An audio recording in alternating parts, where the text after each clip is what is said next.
تحسبن الذين قتلوا في سبيل الله أمواتا بل أحياء عند ربهم يرزقون فرحين بما آتاهم الله من فضله ويستبشرون بالذين لم يلحقوا بهم من خلفهم ألا خوف عليهم ولا هم يحزنون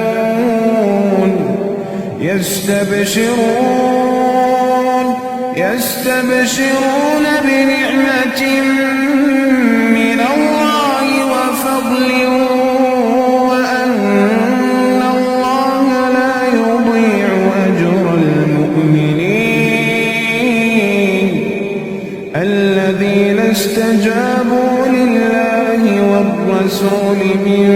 بعد ما أصابهم القرح للذين أحسنوا منهم واتقوا أجر عظيم